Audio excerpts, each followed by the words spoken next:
जय हिंद साथियों, सभी भाइयों को नमस्कार। साथियों, आप लोग को बता दें अभी के क्लास में हम लोग देखने वाले हैं top 20 selected question for railway exam 2024 के लिए सेट नंबर कौन सा, तो सेट नंबर 8। बता दें साथियों कि सेट नंबर 8 देखने से पहले हम लोगों ने सेट नंबर 7 तक टोटल पहले कंप्लीट कर लिया है। और जो भी कैंडिडेट्स हमारे चैनल पर नए विजिट किए हैं हम उनसे बतलाना चाहेंगे दोस्त, हम आप लोग को रोजाना कुछ इस प्रकार का प्रैक्टिस सेट आप लोग के लिए उपलब्ध कराते हैं जो कि रेलवे के द्वारा प्रीवियस ईयर में पूछे गए क्वेश्चन रहते हैं। जैसे आप लोग एग्जांपल के तौर पर इसी नंबर को देख लीजिए, क्वेश्चन नंबर 1 को यहाँ आप लोग देख लीजिए। देखिए ये क्वेश्चन प्रीवियस ईयर में 3 बार पूछा हुआ था। ठीक उसी प्रकार अगर हम लोग नीचे स्क्रॉल करते हैं तो ये भी क्वेश्चन 2021 में पूछा हुआ था। फिर देखिएगा अगर तो ये भी क्वेश्चन आप लोग का पूछा हुआ था साथियों, एनटीपीसी का है। ठीक है, तो इसी प्रकार आप लोग को टोटल क्वेश्चन देखने को मिलेगा। ठीक है साथियों, तो हम आप लोग को डेली 20 ऐसे सिलेक्टेड क्वेश्चन कराते हैं जो कि रेलवे के द्वारा प्रीवियस ईयर में पूछे गए क्वेश्चन रहते हैं। और बता दें कि आप लोग को शाम के टाइम में जीके जीएस का क्लास होता है साथियों। जीके जीएस का शाम के टाइम में क्लास उपलब्ध कराया जाता है एंड सुबह का टाइम में आप लोग का जो है साइंस का क्लास जो है चलता है। ठीक है, तो आप लोग ध्यान रखिएगा, जो भी कैंडिडेट्स रेलवे के एग्जाम के लिए अगर फॉर्म को फिलअप किए हैं, को चाहे किसी भी जॉब के लिए, एलपी टेक्नीशियन हो, एनटीपीसी के लिए अगर करने वाले हो, या फिर आप लोग का आगे फ्यूचर में ग्रुप डी हो के लिए करने वाले हो, सभी के लिए आप लोग के लिए हमारा क्लास महत्वपूर्ण होने वाला है साथियों। क्योंकि हम आप लोग के लिए प्रीवियस ईयर का क्वेश्चन स्पेशली लाते हैं। तो प्रीवियस ईयर का ऐसा क्वेश्चन होता है ना कि अगर मान लीजिए टेक्नीशियन में पूछा है ना तो अगली बार ग्रुप डी में भी पूछ देता है, ऐसा कई बार देखा गया है। तो आइए हम लोग बिना किसी देरी के सेट नंबर 8 के पहले नंबर क्वेश्चन को कवर करते हैं। तो सेट नंबर 8 का जो पहला नंबर क्वेश्चन है वो कह रहा है कि अलेक्जेंडर ने भारत पर आक्रमण कब किया था। अलेक्जेंडर जो था ना वो भारत पर आक्रमण कब किया था। और ये क्वेश्चन दोस्त हमारे 3 बार पहले प्रीवियस ईयर में पूछा गया क्वेश्चन है। ठीक है, तो इसका आप लोग का राइट आंसर हो जाएगा ईसा से 326 ईस्वी पूर्व में किया था। ध्यान रखिएगा साथियों, बहुत बार यहाँ पर बच्चों को कंफ्यूज करने के लिए दे देता है कि 326 ईस्वी के बाद, ईसा की मृत्यु के 326 वर्ष के बाद या फिर 326 वर्ष के पूर्व। तो ध्यान रखिएगा साथियों, पूर्व कभी भी होगा। ठीक है, ईसा के 326 वर्ष पूर्व, option number A right answer हो जाएगा। ध्यान रखिएगा, अलेक्जेंडर ने भारत पर आक्रमण कब किया था, तो ईसा से 326 वर्ष पूर्व किया था साथियों। ये क्वेश्चन आप लोग का 3 बार रेलवे के द्वारा पूछा हुआ क्वेश्चन था। और ये क्वेश्चन मैं आप लोग को सेट नंबर 7 में HW के दौर पर दिए थे। सेट नंबर 7 में हम आप लोग को ये होमवर्क के दौर पर दिए थे। बहुत सारे बच्चे इसका जवाब राइट आंसर बतलाए भी थे। आइए तो सेकंड नंबर क्वेश्चन हम लोग कवर करते हैं। तो सेकंड नंबर जो क्वेश्चन है वो कह रहा है कि किस राजवंश के शासकों ने अपनी उपलब्धियों को प्रशंसित के रूप में लिखा था। तो किस शासकों के, देखिए साथियों ये क्वेश्चन आज आप लोगों के लिए वीवीआई क्वेश्चन रहने वाला है। और सबसे बड़ा चीज, ये क्वेश्चन आज आप लोग का होमवर्क के तौर पर देने वाले हैं। जिस प्रकार डेली आप लोग को जो है एक सेट में हम एक क्वेश्चन जरूर होमवर्क के तौर पर देते हैं। पहला नंबर तो सेट नंबर 37 का होमवर्क था जो आप लोग का आंसर बतला दिए। सेट नंबर 8 का जो है ये आप लोग का होमवर्क है साथियों, इसे ध्यान रखिएगा। चलिए अब आगे बढ़ा जाए, हम लोग क्वेश्चन नंबर 3 को कवर किया जाए। ये जो अभी हम आप लोग को क्वेश्चन होमवर्क के तौर पर दिया है ना, सभी कैंडिडेट्स को इसका राइट आंसर कमेंट सेक्शन में बतलाना है। जितने भी भाई हमारे वीडियो को वॉच कर रहे हैं, आप लोग से आग्रह करेंगे प्लीज आप लोग इसका राइट आंसर कमेंट सेक्शन में बतलाइएगा, चाहे आपको आए या ना आए, जरूर आप लोग कमेंट करिएगा। ठीक है साथियों, ध्यान रखिएगा, क्वेश्चन है किस राजवंश के शासकों ने अपनी उपलब्धियों को प्रशंसित के रूप में लिखा था। तो सभी भाई को अपना राइट आंसर कमेंट सेक्शन में बतलाना है। हम कल जब आप लोग का सेट नंबर 9 कवर कराएंगे तो सेट नंबर 9 में वो पहला नंबर पर क्वेश्चन वहीं रहने वाला है। आइए थर्ड नंबर क्वेश्चन क्या कर रहा है बाणभट्ट किस राजा के दरबारी कवि थे। बाणभट्ट जो थे ये किस राजा कवि के दरबारी कवि थे साथियों। तो इसका राइट आंसर हो जाएगा आप लोग का, हमारे छोटे भाइयों देखिए हर्षवर्धन होगा क्या, हाँ हर्षवर्धन ही हो जाएगा। ठीक है, बाणभट्ट किस राजा के दरबारी कवि थे, तो हर्षवर्धन के दरबारी कवि थे। ध्यान रखिएगा, ऑप्शन नंबर ए आप लोग का राइट आंसर हर्षवर्धन। ये आप लोग का 2021 में पूछा हुआ क्वेश्चन था साथियों, ध्यान रखिएगा। चलिए आगे बढ़ा जाए। ठीक इसी प्रकार देखा जाए हम लोग 4 नंबर क्वेश्चन। अच्छा 4 नंबर जो क्वेश्चन है वो कह रहा है कि निम्नलिखित में से कौन सा राजवंश जो है दक्षिण भारत से संबंधित नहीं था। साथियों जब भी आप लोग एग्जामिनेशन हॉल में बैठते हैं कभी भी, तो यहाँ पर फोकस करिएगा, यहाँ पर क्या कह रहा है नहीं था। ठीक है, नहीं और है में जरूर आप लोग एग्जामिनेशन हॉल में फोकस करिएगा साथियों, क्योंकि नहीं के चक्कर में बहुत सारे भाई हमारे गलत जवाब दे करके आ जाते हैं। तो देखिए कह रहा था कि निम्नलिखित में से कौन सा राजवंश जो है, ओहो भाई, चलिए फिर से क्वेश्चन देखा जाए। निम्नलिखित में से कौन सा राजवंश जो है दक्षिण भारत से संबंधित नहीं था। तो दक्षिण भारत से जो संबंधित नहीं था वो कौन था साथियों, तो देखिए पांड तो संबंधित था, पाल जो था ना ये आप लोग का संबंधित नहीं था। Option number B right answer हो जाएगा पाल। ठीक है, दक्षिण भारत से कौन संबंधित नहीं था, तो पाल संबंधित नहीं था। चलिए 5 नंबर क्वेश्चन कह रहा है कि निम्नलिखित में से कौन सी कृति संस्कृत में सचित नहीं है। कौन सी कृति जो है इन चारों में से जो कि संस्कृत में रचित नहीं है, संस्कृत में नहीं रचा गया था, कौन सी कृति है साथियों?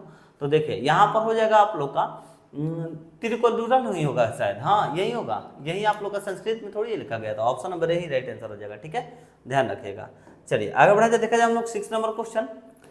निम्नलिखित में से कौन सी प्राचीनतम स्मृति है? कौन सी प्राचीनतम स्मृति है दोस्त? हम आप लोग को चारों ऑप्शन में से राइट आंसर अपना अपना नोट कर लीजिए, हम तुरंत बतलाने वाले हैं। जितने भी कैंडिडेट्स वीडियो को वॉच करें उनसे आग्रह करेंगे दोस्त आप लोग प्लीज वीडियो को शेयर कर दीजिए। चैनल पर नए विजिट किए हैं तो चैनल को सब्सक्राइब करके बेल आइकन दबा दीजिए। उसके साथ साथ आप लोग से आग्रह करेंगे, हमारे छोटे भाइयों की बहुत सारे कैंडिडेट्स का हमारे पास कहना था कि भैया जिस प्रकार से आप हम लोग को डेली प्रैक्टिस सेट उपलब्ध कराते हैं, ठीक इसी प्रकार का हमें पीडीएफ मिल सकता है क्या? तो आप लोग को बता दें दोस्त, आप लोग के लिए सभी सब्जेक्ट का, देखिए पहले हम साइंस का सिर्फ जो है पीडीएफ बनाए हुए थे, आप सभी ने इसको बाय भी किया था, जिस पीडीएफ में आप लोगों को साथियों 4000 प्लस क्वेश्चन देखने को मिल रहा था। मगर बहुत सारे भाइयों का हमारे पास मैसेज आ रहा था कि भैया जीके जीएस का भी बना दीजिए, स्टैटिक जीके भी बना दीजिए, उसके साथ साथ जो भी अन्य अगर कंपटीशन लाइन में अगर हम लोग मान लीजिए प्रिपरेशन कर रहे हैं, जैसे यूपी पुलिस हो गया, बिहार पुलिस हो गया, तो इन सभी के लिए भी अगर प्रिपरेशन करें तो सभी के लिए जो है एक महत्वपूर्ण तरह से पकड़ बनाने वाला पीडीएफ बना दीजिए। तो आप लोगों के लिए सभी सब्जेक्ट का साथियों, यानी कि लगभग 8 सब्जेक्ट का एक पीडीएफ उपलब्ध कराए हैं साथियों। 8 सब्जेक्ट कहने का मतलब कौन सा? तो देखिए जीके जीएस, उसके बाद math, reasoning, Hindi, English, science, static GK, उसके बाद साथियों आप लोग का कंप्यूटर। 8 ऐसे सब्जेक्ट हैं, 8 सब्जेक्ट का हम आप लोग के लिए पीडीएफ उपलब्ध कराए हैं, जिसमें साथियों आप लोग को 30 के प्लस क्वेश्चन देखने को मिलेंगे। 30 के यानी कि 30,000 प्लस क्वेश्चन देखने को मिलेंगे, और ये साथियों सारे सिलेक्टेड क्वेश्चन हैं। तो आप लोग जरूर से जरूर बाय कर लीजिएगा। आप लोग के लिए हम व्हाट्सएप नंबर यहाँ पर दे रहे हैं, आप लोग व्हाट्सएप पर कॉन्टेक्ट करके, ठीक है, व्हाट्सएप पर कॉन्टेक्ट करके वहाँ पर मैसेज कर लीजिएगा कि सर हमें नंबर दिए हैं पीडीएफ के लिए, आप लोग इस नंबर पर कांटेक्ट जरूर कर लीजिएगा। 78 70 14 12 38, 78 70 14 12 38, या फिर आप लोग टेलीग्राम पर भी मैसेज कर लीजिएगा। और इस पीडीएफ का मूल्य साथियों 30,000 क्वेश्चन का मूल्य क्या रखा गया है? तो सिर्फ और सिर्फ 100 रुपीज़ साथियों। क्यों इतना कम? क्योंकि भाई देखिए हमें भी मालूम है कि बहुत सारे बच्चे जो हैं अभी भी गरीब फैमिली से बिलोंग कर रहते हैं, ठीक है, बहुत ज़्यादा भैया पुअर क्लास जैसे लो क्लास के हमारे भाई हैं जो कि अभी वीडियो को वॉच करते हैं, उनके पास पेमेंट नहीं रहता है कि हाँ भैया हम लोग पेड क्लासेस कर पाएँ, तो उनके लिए हम ये बेस्ट पीडीएफ बनाए जिसमें 100 रुपये में आप लोगों को साथियों 30,000 प्लस क्वेश्चन देखने को मिल रहे हैं। बेस्ट पीडीएफ रहेगा आप लोगों के लिए प्रिपरेशन के लिए साथियों। तो आप लोग जरूर से जरूर कॉन्टेक्ट करके इस पीडीएफ को बाय कर लीजिएगा। नंबर एक बार हम फिर से आप लोग के लिए लिखते रहे हैं, आप लोग जरूर से जरूर बाय कर लीजिएगा साथियों, ठीक है। चलिए आगे बढ़ा जाए, देखा जाए हम लोग निम्नलिखित में से कौन सी प्राचीनतम स्मृति है? तो प्राचीनतम स्मृति पूछ रहा है हमारे दोस्त, तो यहाँ पर आप लोग का राइट आंसर हो जाएगा विष्णु धर्म शास्त्र जो था ना, यह प्राचीनतम स्मृति में नहीं आता है, ठीक है। तो कौन सा आता है? मनुस्मृति आता है क्या? हाँ, मनुस्मृति जो है ये आप लोग का प्राचीनतम स्मृति में आता है। Option number B right answer Manusmriti, ठीक है। चलिए आगे बढ़ा जाए, देखा जाए साथियों हम लोग 7 नंबर क्वेश्चन कर रहा है कि मगध में शाही मौर्यों के ठीक के बाद उत्तराधिकारी कौन थे? मगध में शाही मौर्यों के ठीक के बाद उत्तराधिकारी कौन थे साथियों, ये बतलाना है। तो ये भी क्वेश्चन आप लोग का प्रीवियस ईयर में पूछा गया क्वेश्चन है साथियों। देखिए इसका राइट आंसर आप लोग का हो जाएगा कुषाण होगा क्या? नहीं। पांड्य नहीं। सातवाहन नहीं। शुंग, हाँ, option number D right answer Shunga. Magadh में शाही मौर्यों के ठीक बाद उत्तराधिकारी कौन बने थे भैया? तो शुंग बने थे। Option number D right answer Shunga. ये आप लोग देख सकते हैं रेलवे में 2 बार पहले पूछा हुआ क्वेश्चन है साथियों, 2005 2007 में 2 बार पूछा हुआ था। चलिए आगे बढ़ते हैं, देखा जाए हम लोग इसी प्रकार 8 नंबर क्वेश्चन। तो शुंग वंश का अंतिम शासक कौन था साथियों? तो शुंग वंश का अंतिम जो शासक था वो कौन था, ये आप लोग को बतलाना है। तो देखिए शुंग वंश का अंतिम जो शासक था वो साथियों सातकर्णी था क्या? नहीं। सुशर्मा नहीं। वशिष्ठी पुत्र पुलुमावी था क्या? नहीं। देवभूति, हाँ, देवभूति जो था वो आप लोग का शुंग वंश का अंतिम शासक था। शुंग वंश का अंतिम शासक कौन था? तो देवभूति था। Option number D right answer Devabhuti. आगे बढ़ा जाए, देखा जाए हम लोग 9 नंबर क्वेश्चन।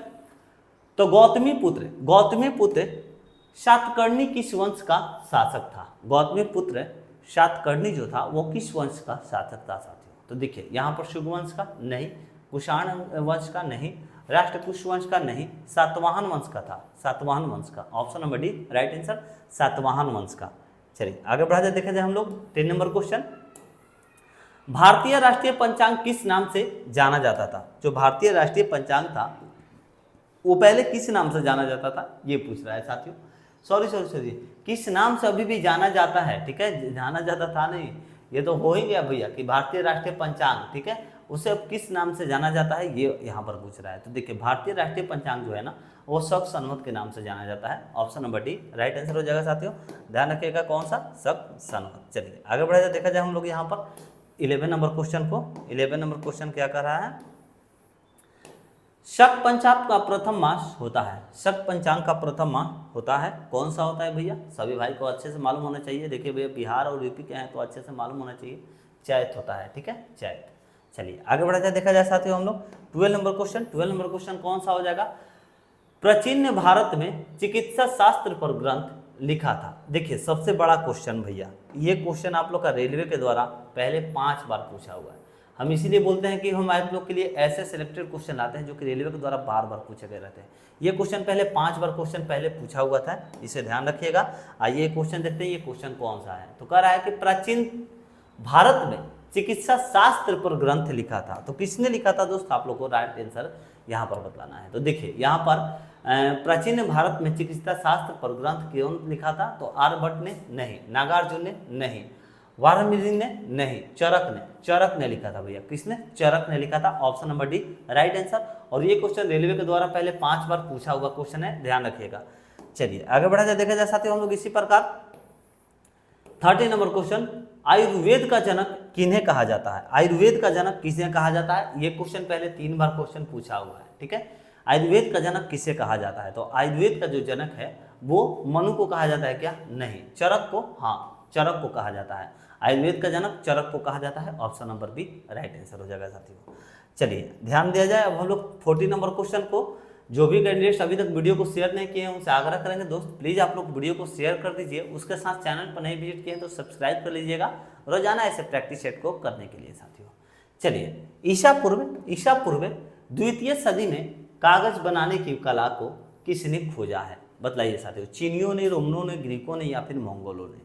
तो यहाँ पर राइट आंसर हो जाएगा चीनियों ने। कौन सा भैया, चीनियों ने। Option number A right answer चीनियों ने। चलिए आगे बढ़ा जाए, देखा जाए हम लोग 50 नंबर क्वेश्चन। 50 नंबर क्वेश्चन क्या कह रहा है, कनिष्क की राजधानी थी, कनिष्क की राजधानी थी, कौन थी भैया, तो देखिए अमरावती, कन्नौज, मथुरा या फिर पेशावर। तो कनिष्क की जो राजधानी थी साथियों वो आप लोग की पेशावर थी। Option number D right answer Peshawar थी। कनिष्क की राजधानी कौन थी, तो पेशावर थी, ध्यान रखिएगा। आगे बढ़ा जाए, देखा जाए 60 नंबर क्वेश्चन, भारतीय के लिए महान सिल्क मार्ग किसने आरंभ कराया था। देखिए भारतीयों के लिए महान सिल्क मार्ग जो है किसने आरंभ कराया था, कनिष्क, अशोक, हर्ष, फ्राहन या फिर इनमें से कोई भी नहीं साथियों। तो ये आप लोग का राइट आंसर हो जाएगा साथियों। देखिए सबसे पहले तो ये आप लोग को 2005 में पूछा हुआ क्वेश्चन है और इसका राइट आंसर कनिष्क होना चाहिए। कौन सा होगा, कनिष्क। ध्यान रखिएगा भारतीयों के लिए महान सिल्क मार्ग जो है वो किसने आरंभ कराया था, तो कनिष्क ने कराया था। Option number A right answer. आगे बढ़े 70 नंबर क्वेश्चन, कुषाण काल में सबसे अधिक विकास किस क्षेत्र में हुआ था। तो कुषाण काल में सबसे अधिक विकास जो है वह किस क्षेत्र में हुआ था, तो धर्म के क्षेत्र में तो नहीं हुआ था भैया, कुषाण काल में कला के क्षेत्र में हुआ था। कुषाण काल में ध्यान रखिएगा सबसे अधिक विकास कला के क्षेत्र में कराया गया था साथियों। Option number B right answer. आगे बढ़ा जाए, देखा जाए साथियों आप इसके साथ साथ हम लोग 80 नंबर क्वेश्चन, 80 नंबर का क्वेश्चन है, किसने बड़े पैमाने पर स्वर्ण मुद्रा, किसने बड़े पैमाने पर स्वर्ण मुद्रा यानी कि सोने का मुहर चलाया था। तो सोने का मुहर जो है बड़े पैमाने पर चलाने वाला कौन था साथियों, तो आप लोग का यहाँ पर राइट आंसर हो जाएगा ग्रीक वासियों ने तो नहीं चलाया था, मौर्यों ने भी नहीं चलाया था, कुषाण शासकों ने चलाया था। कौन, कुषाण शासकों ने चलाया था। Option number C right answer. आगे बढ़ा जाए, देखा जाए साथियों हम लोग 90 नंबर क्वेश्चन। अब हम लोग का ये सेकंड लास्ट क्वेश्चन है, ठीक है, इसके बाद सिर्फ एक ही क्वेश्चन बचा हुआ है। जितने भी भाई हमारे अभी वीडियो को वॉच किए हैं उनसे आग्रह करेंगे आप लोग लास्ट में कमेंट सेक्शन में जरूर बताइए कि आप लोग का कितना सही हुआ साथियों। टोटल 20 क्वेश्चन आप लोग को हम एक सेट में कराते हैं, जरूर बताइएगा कमेंट सेक्शन में कि टोटल आप लोग का कितना सही हुआ है, ठीक है। चलिए कलिंग प्रदेश के महान शासक हुए, कलिंग प्रदेश के महान शासक कौन हुए थे भैया, तो आप लोग का राइट आंसर हो जाएगा छोटे भाई यहाँ पर खारवेल। खारवेल जो थे ना ये कलिंग प्रदेश के महान शासक थे। Option number B right answer Kharavela. आगे बढ़ जाए, लास्ट क्वेश्चन आज का हम लोग देख लिया जाए, तो गुप्त साम्राज्य का वास्तविक संस्थापक किसे माना जाता है। बहुत अच्छा क्वेश्चन है, बीबीआई क्वेश्चन है, ये क्वेश्चन पूछ भी सकता है, इस पर ध्यान रखिएगा, ठीक है, बहुत बेस्ट क्वेश्चन है ये क्वेश्चन। गुप्त साम्राज्य का वास्तविक संस्थापक किसे माना जाता है, तो गुप्त साम्राज्य का वास्तविक संस्थापक जो है वह साथियों यहाँ पर चंद्रगुप्त द्वितीय को माना जाता है क्या? नहीं, चंद्रगुप्त प्रथम को माना जाता है। ध्यान रखिएगा, चंद्रगुप्त प्रथम।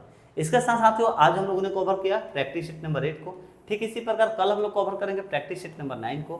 और अभी आप लोग का साइंस का जो प्रैक्टिस सेट हम करा रहे हैं, साइंस का प्रैक्टिस सेट नंबर हम लोग 51 तक कवर कंप्लीट कर दिया है। जो भी कैंडिडेट चैनल पर नए विजिट किए हैं, आप लोग से आग्रह करेंगे आप लोग जरूर एक बार हमारे चैनल पर विजिट करिए और जाकर के एक बार देख लीजिए कि भैया आप लोग के लिए कैसे कैसे क्लासेस उपलब्ध कराए गए हैं। और आप लोग पीडीएफ जरूर बाय कर लीजिएगा। पीडीएफ में साथियों आप लोग के रेलवे के एग्जाम के लिए बहुत ही बेस्ट साबित होंगे। पीडीएफ के लिए आप लोग का नंबर जो है हम फिर से एक बार नोट कर दे रहे हैं, आप लोग जरूर से जरूर पीडीएफ बाय कर लीजिएगा साथियों, क्योंकि ये पीडीएफ में आप लोगों को 30 के प्लस क्वेश्चन देखने को मिल रहे हैं। 30 के प्लस यानी कि 30,000 प्लस क्वेश्चन देखने को मिल रहे हैं, जिसका मूल्य आप लोग को साथियों 1 एंड ओनली 100 रुपीज जो है पे करने होंगे। तो चलिए साथियों, आप लोग के लिए हम फुल इन्फॉर्मेशन प्रोवाइड करा दिए। सारे क्लास अगर अच्छी लगी होंगी तो प्लीज़ वीडियो को शेयर कर दीजिए। चैनल पर नए विजिट किए हैं तो चैनल को सब्सक्राइब करके बेल आइकन जरूर दबा दीजिएगा। रोजाना इससे प्रैक्टिस सेट करके अपने तैयारी को मजबूत कर लीजिएगा साथियों। चलिए मिलते हैं नेक्स्ट वीडियो में। जय हिंद, जय भारत।